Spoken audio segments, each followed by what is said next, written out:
बिस्मिल्लाहिर्रहमानिर्रहीम। Dear students, इस clip में हम टर्मिनोलॉजी को कंटिन्यू करते हुए आज हीव और थ्रो के बारे में, heave and throw of fault, इसके बारे में जो है डिस्कस करेंगे।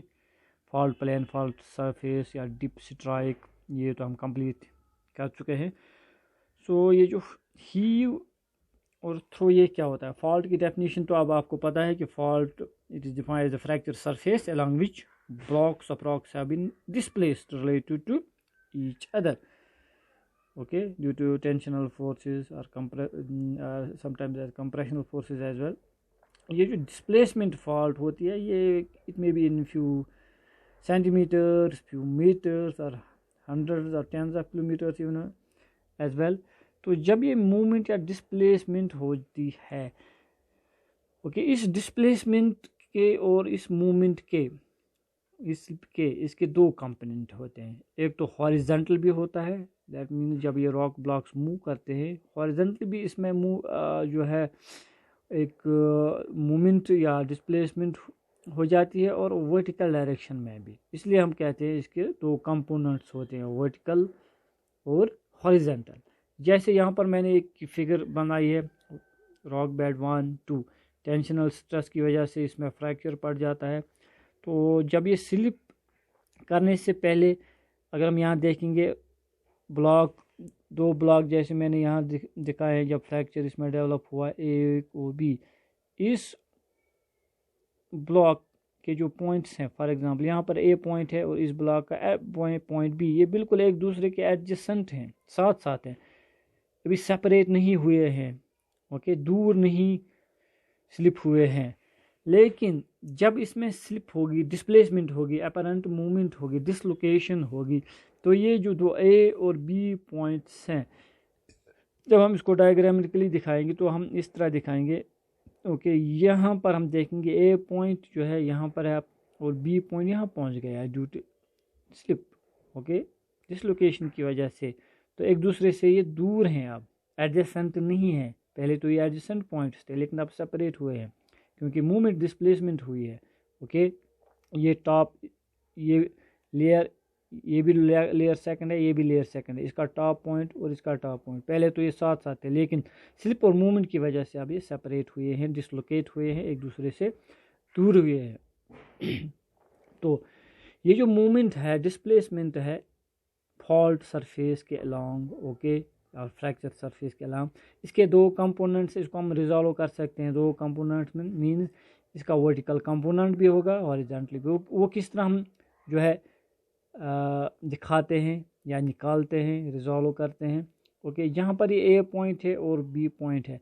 ए पॉइंट से हम डैश लाइन जो है, ओके, नीचे तलाकते हैं, और बी जो है जिस तरह हम ग्राफ में दिखाते हैं, एक्स वाई पॉइंट्स, फिर ग्राफ बनाते हैं, इसी तरह आप समझ लीजिए। बी से हम यहाँ हॉरिजॉन्टली जो पॉइंट लेंगे, जहाँ पर ये ज्वाइन करेंगे, कट करेंगे, वो पॉइंट बनेगा सी।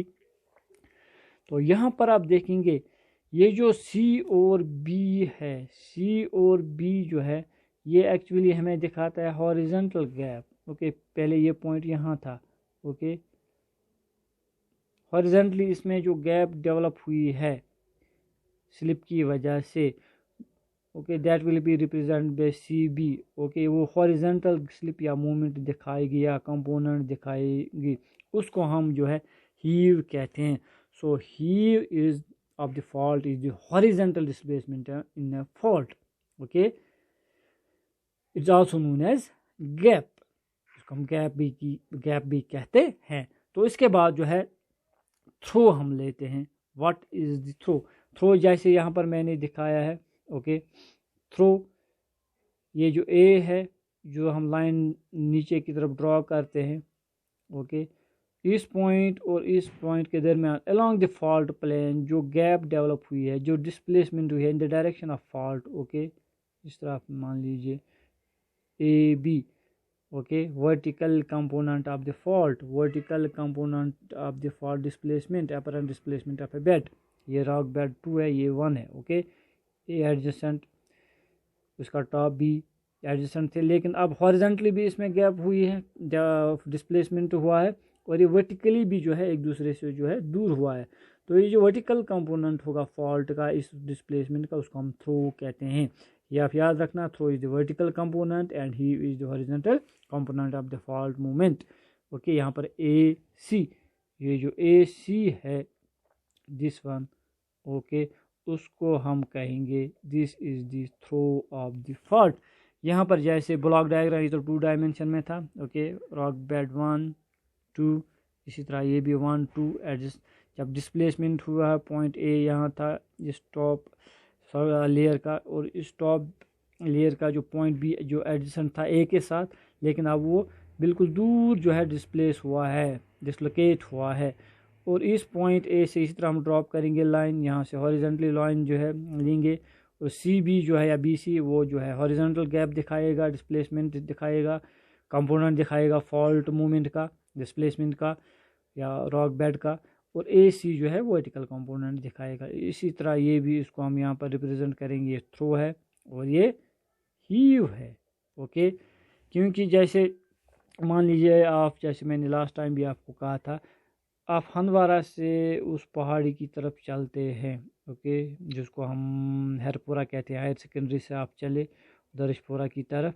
ओके, बज़ाहिर आप 2 किलोमीटर डिस्टेंस जो है वो कवर करते हैं, लेकिन आप हॉरिजॉन्टल डिस्टेंस कवर करते हैं, लेकिन एक चीज़ आप गेन करते हैं, वो हाइट है। यहाँ पर अगर आप 5 मीटर जो है लेटस 1500 मीटर सतह समुद्र से इस पॉइंट पे थे, जब आप इस पहाड़ी की तरफ चलते हैं 2 किलोमीटर 3 किलोमीटर, लेकिन हॉरिजॉन्टल डिस्टेंस तो 2 किलोमीटर आपने तय की, कवर किया, लेकिन वर्टिकल जो है आप हाइट भी गेन करते हैं।